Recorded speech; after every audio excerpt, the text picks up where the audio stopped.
Hello, everyone, and welcome to this live stream special. I don't know where you are, whether you're at work, maybe you're hustling, bustling, maybe you're making a career for yourself, or you're driving your profession straight into next year. It's going to be 2026. And more important than ever is marketing. Like it or loathe it, there's no way you can get away from it.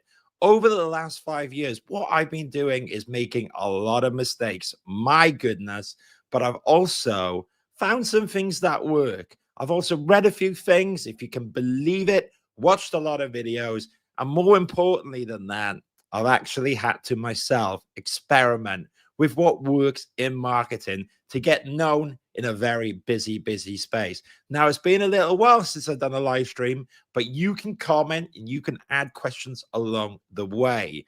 More important than ever, we need to focus on our personal brand and our professional brand. So whether you want to build up your online profile, whether that's on LinkedIn and doing some other stuff, maybe it's on Instagram, or you want to drive your business, well, actually, I'm going to give you all the tips and tricks that I've learned to help you along on that journey. Now, I had time to prepare this because earlier in the year, I got asked to do a presentation. Now, I'm going to be honest, it's been a long time since I even opened up like PowerPoint or anything. It's been a while, but I forced myself to do it. And I don't like giving talks in person. However, you need to leverage that. You need to use it. So I thought, what better way than just to show it online to in person to a few people, but to actually bring it on here, to bring it on my socials as well. So I've got something to show you. Maybe we can jump into it together. And if you've got a question, you can answer, you can ask, and I will do my best to answer. Hopefully, everyone can hear me. If there's any problems, let me know. And yeah, feel free to say hello and do all that stuff as well.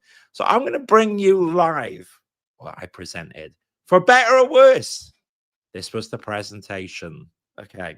So if you're here, you want to be better in marketing. You're thinking, maybe I'm starting, maybe I want to do something, but you want to do it. You want to be a marketing guru, a social media influencer within the built environment. There's a lot of positives towards it.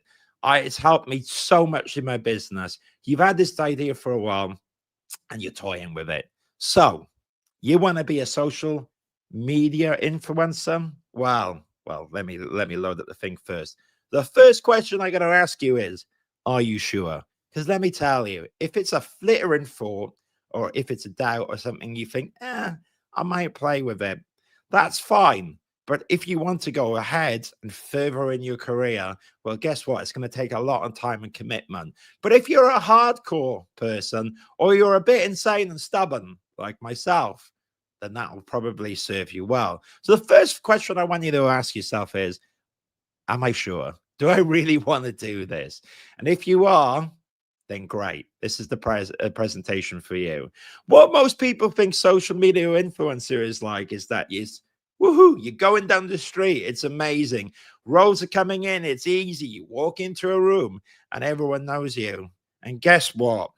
The idea, the concept's like that. But the reality of being someone who's an influencer online is that it's really hard work. It's a lot of work. It takes a lot of time. And you're going to make one or two posts like myself and you go, I know this is going to go viral. I think it. I've seen something similar. And you're going to whack it up. You're going to spend time on that post. You're going to get those images. Maybe you make a reel, whatever. You're going to do it and you're going to blast it out. And you might get lucky. You might get some traction on your first hit. Sometimes the platforms like to do that, encourage you to get going. You go, okay, got a bit of something. Or you might be a mere mortal, and guess what? Nothing happened. You might have put something up. You didn't get the traction you want. Maybe it was the wrong time of day. Maybe it was so things, and you're going to feel like, oh my gosh, this is so slow. Now, this is normal. This is part of the process. But it ain't glamorous like going down the street. It ain't going to be easy. It's time. It takes a lot of things. So it's going to feel slow. You're not going to feel like you're getting anywhere. It's going to be frustrated. Okay? That's the worst of it. Now, if you can handle that, you're ready for it, then I think you'll be all right. But as long as you're aware that that's what you're going into, then guess what? You should be all right. So if you need me to convince you, you still need convincing after this. Oh, I'm not sure. Don't bother doing it. All right. However, if you're still here and still listening after this, and you still want to be an influencer, well, here are the 5 core lessons that I've learned. I wish someone told me at the start, and please run with these. Maybe you have a few of your own, and you can tell me all about them too. But here are the 5 things that I've learned. Number 1, nobody cares about you. Really, no one cares. No one really cares about me. It's not about you, it's about the person. So I want you to imagine who you're targeting. I want to imagine who you're reaching out. You've got to send a message, something that people resonate towards. Now, it isn't the Steve Drew show, really. People aren't just looking me up for a reason. Maybe it's things I talk about. Maybe it's the passions. I have to reach out to that core person. So a lot of the people that we talk to in my business, it's the journey I had before, because I was an architectural assistant. Part 1, part 2, worked in industry. Then I fell into recruitment. Right. So then behind the scenes, I'm helping people out on recruitment, and I'm learning all the stuff that I kind of wish I knew before. And I was always thinking, right, wouldn't it be really good to impart this information to the audience? And who is the audience? It was probably me when I was in between looking for jobs. That's the audience. So everything I talk about is designed for you. In my head, the person that I'm reaching out to is me early in my career, and maybe me if I continued in architecture. That's the thing. It's not about my ego. It's not about that. I know it might look like that. You're like, well, you're talking here. That's true. But to keep you engaged, I really need to think about the message and build that rapport, build that trust, and hopefully reach out to you wherever you are on the journey, because you're my key audience, and give valuable information so that you will interact with me. So no, it really isn't about you. No one fundamentally cares about what you're doing, what sandwich you've got, what, I don't know, what is your opinion on a certain random thing that isn't relevant to the core message. They care about the opportunity. They care about themselves.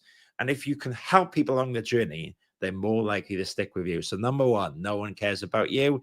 It's not about you. It's all about them. Okay. Something so you can practically think about that. Who is the audience? So I kind of alluded to that. So for me, it's architects along their journeys. Let's pretend you are an architect. Let's imagine who you're speaking to. Do you own your small architectural practice? Are you going in the local area? Are you reaching out to homeowners that really you're looking for extensions, refurbishments? So that kind of thing. Okay. If you're a medium to a large architecture practice, think about your core audience. Think about the kind of clients, what they're going to be looking for, what they care about. Is it saving money? Is it optimizing? It's doing beautiful buildings at low cost? I don't know. You should know this really. And think about their pain points. So a developer is probably looking for a return on their investment. And if you can say, yes, we do design, but we're commercially orientated, and we are the people that are going to increase your return on investment, well, guess what? They're probably going to be able to use you more. Or if you have a small architecture practice and you're reaching out to homeowners and you're talking about what they actually care about, how they can get a beautiful house for, a fair investment, they're going to get all this light coming in. Can you imagine what it's like to go in your living room? Can you imagine what it's like? Then they're really going to reach out and they're more likely to use you. Maybe you can offer them value on certain things. Maybe you can say to them, here's tricks to do in your home. That won't cost you a fortune. And maybe you don't need to change your house. Maybe you can do these things first. And if you still want to do it, then guess what? You can reach out to me. Have a think of what the person's pain points are and how can you help them with it. People need to feel like you understand them in their process. The more they feel like you're an expert or an authority in the space, then they're more likely to use you. And whether that's short reel form, medium reel form, a well-written thought piece, could be a blog, who knows? All that stuff is going to build up that online and could be even offline perception in people's minds that you're really the authority in that space and they should go and use you. So one quick thing, it's not about you, it's about them. Can you be the person that helps to solve that person's problems? Okay. Number 2, everything is a marketing precedent. I love this. Can you remember? Well, when I was a little old part 1, when I very started, I would get these simple tasks from my team leader at the time. Go, okay, so we're thinking of designing this. Can you go and get me 2 or 3 examples of it done before, which will give us inspirations? I think that was what was called a precedent, wasn't it? And then you get a few of these precedents, and I would go to my team leader and he'd go, yeah, oh, I quite like this one, I quite like that one. That's design ideas. Okay. And really, we don't like the word copy. Now, I'm not saying copy, but use what other people are doing in your space that works, build that on yourself, and add your own twist at the end. Take what works from others and add your own twist to it. If it's proven that it works over there, it's quite foolish to stubbornly go, no, we're not going to do that. As architects, when you're designing, you're going to be looking at what works all the time, and that will infuse your design. Marketing's the same. Have a look at how people are writing things, what they're doing, how they're reaching their core audience. For example, Oliver Lowry did a lot of marketing earlier in the year, and that inspired me. And I would look at how he was doing things and reaching out. I've got people in my space that I admire, my competitors, and you actually learn from these people as well. It's not what I'm not talking about is copying the whole text, ripping someone's ad and using it for yourself. But what I'm saying is borrow the best from other people. That's a fantastic starting point to learn. And then you can see if certain things, and also it could be from maybe other sectors as well. That's so powerful, isn't it? Can you see an idea that appeals to you and use it in your space? So I follow a lot of podcasts which are mainly around businesses. I know I'm a real boring nerd, right? But I always see stuff that they use, and I think, can I use that within what I do in my business, which really is champion architects, helping out in recruitment, inspiring students, all that stuff. So I will use what I see other people working and infuse it in what I do. So number 2, everything is a marketing precedent. Have a look at things and use it. Don't worry about, oh, should I do this? Should I do that? Because on this journey, you're going to make a lot of mistakes and you need to experiment anyways. So take what you can. Everything is a marketing precedent.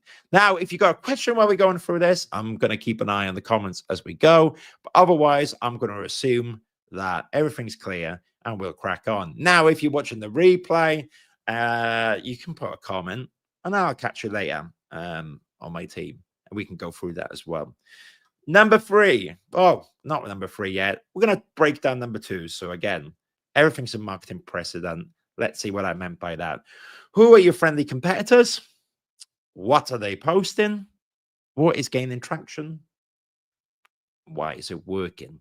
If you can think about that, that's really going to help you in your marketing. Now, it's like every part of business, isn't it? Whether it's an architectural project, market is no different. If you can look at what the competitors are doing and break it down, that's really going to help you a lot. So who are your competitors? What are they posting? What are they gaining traction on? Why is it working? But also, don't forget what I said about looking for ideas outside of the space, which you think can apply within your sector as well. Number 3, the most important one, and the one that I break the most. I said I hadn't done a live stream for a while, and I kind of forced myself to do it. I was like, oh, I haven't done it for a while, a little bit nervous to do it. But I knew I needed to get back in the sack. I knew I needed to actually just jump in, because that's the most important thing, to keep engaged with the audience, to always doing stuff, always learning. Number 3, once you pop, you cannot stop. It's so important to keep going. Most people give up after a few weeks. Results take time and consistency. Be the longest standing in the game. One of the mistakes that I see people making all the time in marketing, and I did it too, is that maybe in the New Year's, you're infused because you really want to do marketing and you think, right, I'm going to do 5-10 posts a week. You'll go all gung-ho because you are infused in the new year and you go, and this is what I'm going to do. And guess what? That's a lot of work. It's a lot of time, and things are going to distract you. So whether you're in a job working for a company and you've got your own personal brand, maybe a deadline comes up, maybe all this stuff, very, very hard to commit to these things. So once you pop, you can't stop. I encourage you, you have to keep going, because the moment you drop off, you kind of go down. So what I'm trying to say is, with that in mind, maybe commit to a bit less at the start, but consistent. It is much better for you to commit to doing one post a week and then ramping it up, rather than you going in and saying, I'm going to do 5 this week, and you do 5 and you get a bit of traction, and then you get stressed, you get burnt out, and you go, I can't really do this anymore. It's just too much work. That will happen, because you will get burnt out, because it is blooming hard. Trust me.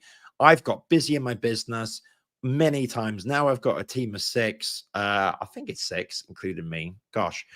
And yeah, it gets really, really tired. Let me rephrase. It gets really hard sometimes when I've got a busy day and suddenly I need to do a post and I haven't done one for a week, and then I haven't done one and then I put it off again, right? What happens is, if you start with something which is easier to do and then you commit, you're more likely to do it. So now that I have this team around me, I've built things up. What I'm trying to do is to now give myself a little bit of time like this. Maybe I do a live stream once a month to keep going, then once every 2 weeks, whatever. And then we go from there. And I think that's much more manageable. And I want the same thing for you. I want you to think about, where are you going to publish your content? When am I scheduling it for? How long am I going to give myself to write or edit or create the content? Be realistic with yourself. I mean, I loved using AI, and we can talk about that in a bit later, because I've got a little bonus point for you. But you got to really think, even with AI, things are going to take a while to direct. And if you're going to write something from scratch, it's going to take you a bit of time. You're going to edit it, that's going to take time. You have to put a bit of thought into this, don't you? So it's going to take you more than you think. I guarantee you, people's first mistake, mine really is, I go, yeah, it's cool. I can whack out a post in 10 minutes. And guess what? You might have 1 or 2 that you can whack out in 10 minutes, but sometimes it's going to take you like an hour. And if you think you're going to do 1 a day, it's going to take you like an hour a day. That's a lot. So start slow. Where are you publishing the content? Where is my audience? Are they on LinkedIn? So that's very good for business to business. Let's pretend you were reaching out to maybe people in the local community. Could be that Facebook is the way to go. Facebook groups, Facebook ads. I know Facebook, we all laugh about it, but there's a certain demographic that are on there. Same with Instagram. That could work out too. Where is your audience? Are they on YouTube? Are they watching long-term? Are they watching long-form content? Have a think. LinkedIn is a fantastic platform. I've made a lot of connections, and I've made a lot of business from LinkedIn, and that suits me. Have a think about where it is for you and scheduling it. So LinkedIn has its own scheduling function. I don't know. I think Facebook might. I don't know. You can also buy third-party plugins like Buffer and all that stuff. Don't worry about that to start with. Just use, if there is baked in a platform like LinkedIn, use a scheduler. Say now you got a quiet afternoon on a Friday and you want to schedule 4 polls that go out every week. You should do that. That's what I do. It gives you time. So then you're being consistent because it's still popping. You're still getting things out. And you're also being smart with your time. You're using that hour to do 4 posts that you can leverage over a month if you're doing 1 a week. Fantastic. How long am I going to give myself? Always double it to start with, or triple it. You think it's going to take half an hour, it's probably going to take an hour and a half, right? That's just really how it is. And over time, you'll get better. I'm forcing myself to write more, especially because of AI. You get drunk with that. The more I write, guess what? The better I get at these things. The fact that I've got a presentation here, it really makes me think about what I'm talking about. I can't just wing it up here. Could maybe get away with it a little bit, but by doing the writing, you feel like you know the content more, and it really helps you out. And I think the audience knows that as well. So let me get the next slide. Number 4, this is a sales one. Oh, sales. Oh my gosh, what a horrible word. Always be closing. In sales, it's super important. So in recruitment, there is an element of sales. Of course there is. You have to present people opportunities. You never lie about stuff, although some people do. They shouldn't. But you need to know your topic, and you always need to be closing. Don't be shy. Always let them know why you should work with you and how. Okay. It's important. It's fine. It's normal. We have to get used as an architectural profession to asking for sales, asking for revenue, keeping in contact with people. A lot of the best architects that I know have relationships with clients. They've perhaps worked with a client before, and this client has been so impressed that they follow them somewhere else, right? There's many people that I know in architectural practices that maybe are not as good as the back end, not as good as delivery, but they're very good with the client, asking them, hey, can we help out with anything at all? Oh, you need a feasibility plan study on this potential site? Yeah, no problem. I'll knock it up on my team. Not a problem. I will help you out with that. And then if we get the project on, we can work on it together. Always be closing. What are you up to? Can I help you with things? Do you need this? It's okay to ask. No one wants things rammed down their throat. At the same time, though, you cannot be shy about letting people know how they can use you for these services. So a quick example, I do a lot of career coaching every Friday at 12:30. I do career coaching. That's completely for free. People can't turn up to that. That's the one time that I do groups, right? So people can come for free. And I always say, you can pay me for coaching. It's all here.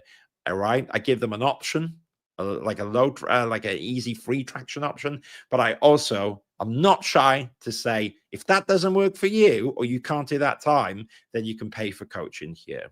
You have to be closing. You have to give people the other option. You want to give out as much as you can, but when the same time you need to let them know how they can pay for that premium service, what you're doing, their big project. It's the same kind of concept. Always be closing. It's important that we talk about revenue. You're all fantastic architects or architectural assistants, whatever you are. You've studied for 7 years, right? You've built businesses. You're doing all this stuff. You should be really proud of it. And just because we talk about design as well, doesn't mean that we cannot talk about revenue. I guarantee you, constantly, if you think marketing and sales and bringing inbound leads to the business, your life's going to get better. Things are going to get easier because you build this up over time, and people know where you are when they can work with you. Now, it might not be the right time for them, but when is the right time? You want to let them know how to work for you. So always be closing. It's so important. There's a framework that I love called AIDA. It's very old school: attention, interest, desire, action. So think about that when you write in these posts. I love it. So I'm going to bring this back to recruitment. Okay. Let's pretend now I'm working with an architectural practice, which is working 3 days a week in the office. I could say, are you tired of working 5 days in the office? It's got people's attention. I'm currently working with an architecture practice that do 3 days in there, right? They're currently looking now. Can you imagine you going to the office? You go in there, you're taking your time. They're not an overtime culture. You can get home on these 2 days and you can work in the office 3 days. You get the social environment. Then you're basically at home for the other 2 days where you can do all your work, but you can basically have that flexibility to pick up the kids in the morning. Desire, freedom, action. Okay, they're looking now for this architect. If you want to apply for it, send your CV and portfolio over. Action. AIDA. Attention. It could be, okay, I'm making this up on the spot, but if you imagine it's like an architecture project, like you've got this beautiful image, right? And it's like, whoa, I'd love that to be my kitchen conservatory or whatever. Attention, interest. This building was done in 9 months' time. It's, sustainably, but the owners are having this fantastic experience, whatever. You got a little video there, you got some images, you got a quote from them. Interest. And they say, oh, I'm loving living in this house. I'm loving living in this place. You're making a desire there because you're making people go, oh, I would like this kitchen. Action. We have availability in 2026. Get in touch. All right. That's more if you're a business owner. Now, let's pretend you're a professional and you're selling a marketing service, or maybe you're a professional and you're actually selling yourself. You know, like a good example would be, let's pretend you're a student and you want to market your work. You would put up your amazing project. You've got these killer images. You get someone's attention. Then you get their interest. This is dealing with the social environmental problems in currently in London in 2025 due to this stuff. You got their interest, desire. And also you can that maybe you say you use Revit, maybe you say you use AutoCAD, maybe you say you do all that stuff, right? And someone goes, oh, I'd like someone who's got all this design abilities, and they modeled it all in Revit. Wow, I use Revit in my architecture practice. And then the action, how to get in touch with you. You can find me here. You can get in touch, drop me an email, or connect on LinkedIn. That would be great. AIDA. If you'd me give some examples, think about how are you going to grab attention of your audience? Do you know their interests? Can you pique their interests? Can you get their desires going? Humans always buy with emotion, back with rationality. Okay. It's the emotion and the rationality that works. If it's all emotion and you haven't got the rationality, it won't work. But if you got both, then that's the dream. But people buy and make decisions with emotional intent first. I'm fed up in my job. I'm going to leave. Emotion. Where am I going to go? Is it the right salary? Can I do the commute? It's emotion with all the facts behind, right? People who are buying, again, I keep using extensions, but hey, it's the example. They want the dream house. They want that beautiful kitchen. Can they afford it? I don't know. But maybe you can help them out with that. Go, hey, we're going to do this, that. And they go, it's actually not that bad. Oh, it's beautiful. Emotion. And it's not too bad, actually. Cost will be this, this, this. Rationally works. They buy with emotion, then they go with the logistics after. Hopefully that makes sense. Let's move on to the next one. Marketing rule number 5, which is something I really live by, is not perfect. Just post it anyways. What's going to go wrong? Will people get offended?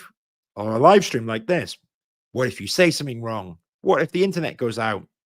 What if the microphone doesn't work? Yeah, well, if it doesn't work, it doesn't work, right? The world keeps spinning. I really am just a blip in the universe. I like to think of that sometimes. And then go back to number 1. No one really cares. So why don't I have a go anyways? The amount of time that I see people go, oh, I can't post this. It's not perfect. Just do it anyways. Just get it out there. In fact, without AI and everything out there, I think people like a bit of emotion. I think people like a bit of realness. Yes, you want to care about it. You can't just knock out any old toss, right? But as long as it's thought through a bit and it's human, people are fine with it. And also, I mentioned that some posts are going to go big, some are not going to go. And what's the best way to learn all that stuff? It's through experimenting, it's through learning, it's through trial and error. And the more you do, the better. And over time, what you'll do is you'll start to see a bit of attention gaining in one area. For example, if I do a post about BIM, then it may be less people are more engaged with it. If I do a post about the current changes to the architectural apprenticeship scheme, how it affects employers and employees, maybe people are going to engage with that. If I do a poll, which is about how many days do you think that you should work in the office, well, people might engage with that because everyone works. Everyone has an opinion. If you're an employer, it might be one way, you know, and if you're an employee, it might be another. And I learned a bit of that over time. For example, another thing as well, we're all bit tired about talking about AI, but at the same time, we're engaged with it because there's new developments. I was looking at some posts of Google's Nano Banana this morning, and it was deeply interesting to me how far things could go. And there was a lot of engagement with that. 3 years ago, everyone was talking about the metaverse. It's no longer interesting now. I've learned all these trends and seasonalities by posting. There's been a post I've done on the metaverse, and it got no traction. And I went, I should probably move on from this. Not perfect, just post it. Stop second guessing yourself or worrying. Don't make excuses. Stop seeking perfection, just post it. Another quick story that I always think about is that when I went to university, there was this talented guy in the studio. His name was Ruben, and his project, I felt, on the work that he did was better than me. I really did. Now, I got a 2-1 in the end, but I was never at the top of my class. I had to really work for it. Whereas Ruben just was naturally good at certain things. And if I looked at it just the work against the work, he was arguably better. But my skill was that I used to do a lot more. And what happened one year with Ruben is that he ran out of time and he had these amazing images and he didn't finish his project. So that's a little bit about what we talked about earlier about once you pop, you can't stop. But really, he was a perfectionist and he spent ages going over and over and over this project to the point where he didn't finish it. And his grade suffered. I got a better grade than him in the end, whereas objectively, on just the work, his was better. Now, don't make this mistake as well. Stop second guessing. Don't go, oh, my post is not perfect. I'm going to wait, because I guarantee you keep waiting, and things will just pass. You're going to get busy in your architecture practice or design studio, whatever you're doing, and that's going to stop you doing it. You've got to get it out. And I think the more you do as well, especially at the start, there's a good YouTuber things. There's loads of this concept. For example, Mr. Beast, the first 1,000 videos, I'm making these numbers up sorts, but he said it may have been 500, whatever. The first few 100 videos he done were low quality. There were less people engaged. Over time, he got better. The audience grew. It's the same thing, compounding effect. And the more that you do the non-perfect post, the better. Now, on the Architecture Social, I'm actually bringing back the YouTube channel. It's never gone away. However, the first few videos that I've done were about CVs, portfolios, interviews. Now, they were a bit clunky. The cameras look a bit janky. I was more nervous. And now, in theory, it's the same kind of thing. But I need to bring back talking about CVs. I need to do it, have a new twist on it, and get it out there. Okay. So I've said the same thing 5 years ago, and I'm going to loop back. I'm going to bring it up today. I'm going to work on myself. I'm going to be doing all this stuff. Now, that's the thing. If I stopped on that video 5 years ago, I wouldn't be here, because it's kind of a bit janky now. But I'm glad I did it, because if I didn't, I wouldn't be here. So not perfect, just post it anyways. The bonus tip, because we need a bit of bonus tips. Use AI and automations. So I don't know why people get so funny about this, because AI, if everything's AI, it's so easy to spot, isn't it? Because of the way people type, big long dashes. There is something that takes away from that. But if you're smart, AI is like having a free employee. What do I mean by that? So when I was the architectural assistant, I was doing red pen drawings, and they weren't perfect. And then my line manager would come along and go, Steve, what the flipping whatever is going on here? The riser stacks don't start, it's not working. The building wouldn't do this. You can't detail like this. I learned over time, but I took instruction from them.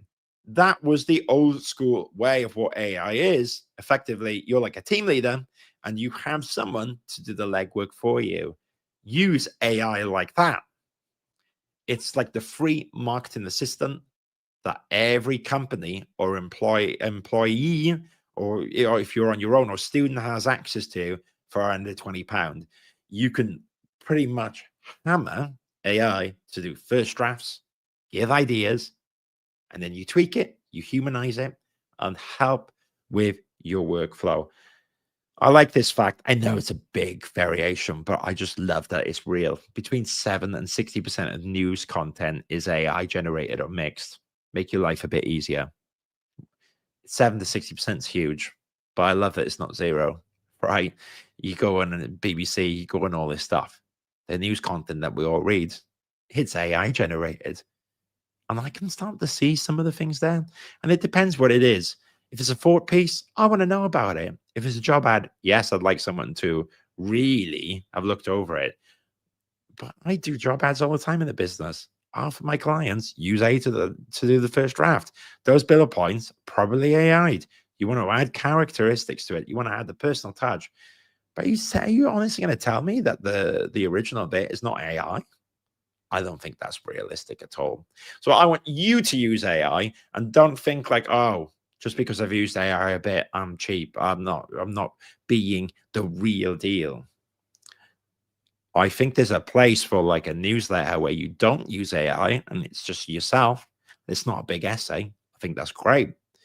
But be smart about it. If the biggest companies in the UK, US, across the Western world are using AI and they're making a profit, we should consider doing it ourselves.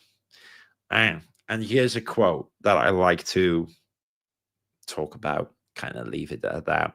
So, something I like to keep in mind. Now, whether you like Ricky Gervais or not, personally, there's been times where I follow this stuff. I'll follow it less now, but you got to respect what he's done. This is a quote I really like to keep in mind. So, Ricky Gervais got to what he said on Twitter. This was an old Twitter post before Musk bought it. He said, Ricky Gervais says, got a proper job at 28, gave it up to try comedy at 38, decided to get fit and healthy at 48. It's never too late, but do it now. Have a great day. And that's the same with you in marketing. Now, at the start, I was deliberately trying to put people off, of course, because if you're not committed, you can't do it. It's going to be hard. But if you can, it doesn't matter whether you're further in your career, it doesn't matter if your business has been going and you haven't done it. You do have the power to change. Everyone has the power to change. We all can within us. We all have our own battles. We all, like Gervais mentioned, he was dossing around for the first 28 years. Didn't know what he wanted to do, right? Then he got a proper job, and then he left it at 38 to try comedy, and at 48 he got fit. Now most people can go, it's too late for me. It's never too late. It's never too late. The founder of McDonald's, I think he was like 50 or something. He was like a salesperson that wasn't making any cash before that. Okay.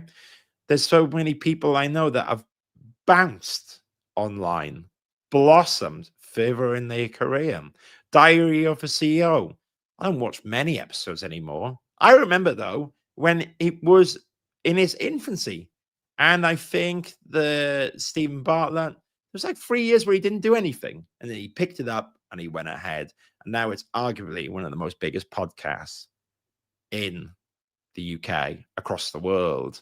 And could have just said, I tried doing that. Can't be bothered. But no, carried with it. So you all can do it. You've just got to do it. And it's going to be hard. It's going to make a lot of mistakes. But it will help your business out. And over time, those compound effects just give you a complete unfair advantage that anyone else doesn't have.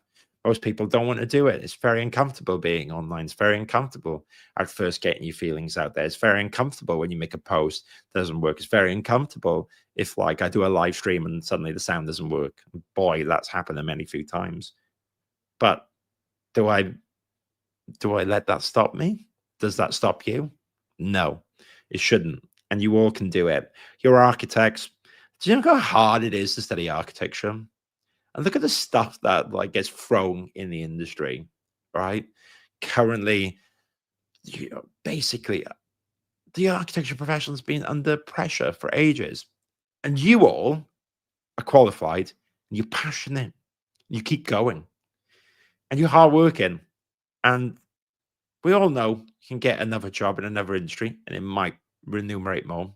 There's something really satisfying about building a building a business, and it's the same thing with a marketing brand. And so the fact that you've done that 7-year journey, if you're an architect, and there's other professions in the architecture industry which is equally hard, you've got it all in you, so you can do it. You've just got to choose to do it now, if that makes sense. There you go. So that was the presentation, guys. That is what I think about marketing. Now, I'm going to have a quick look if there's any comments that are being rude to anyone. I can't see any. So I'm going to end this in a little bit because I don't think I should string this out as well. Did this content resonate with you? Did you agree? Did you disagree? That's kind of okay too. I'm very happy to hear other people's thoughts. I haven't got it right. I'm constantly changing my opinion over time. And that's okay, isn't it? As we grow, we learn, we evolve. But those 5 key principles have really helped me. And I wish someone said it at the start. If you're anything like me, people say you can't do it and then you do it anyways. Well, guess what? The amount of people that have told me, oh, you can't do that. You can't build a business. It's going to be really hard. Why are you trying to do marketing online? You're just this, you're just that. You do it anyways. And guess what? At the end of that, then they go, a few years later, go, oh, good for you. Oh yeah, I thought you could do that. And I remember thinking, it's not what you said at the time. I think you said it would be very hard. Be that person that others aspire to and get your marketing out there. If you comment after this or drop me a message with your marketing stuff, if I can, I will try to help as well. Hopefully you've enjoyed this. And yeah, we go from there. Thank you so much, everyone. I'm going to end the live stream in a bit. Really appreciate you all being here. And yeah, I will follow up with any other questions afterwards that have come through. Thank you so much. Take care, everyone. Bye-bye now.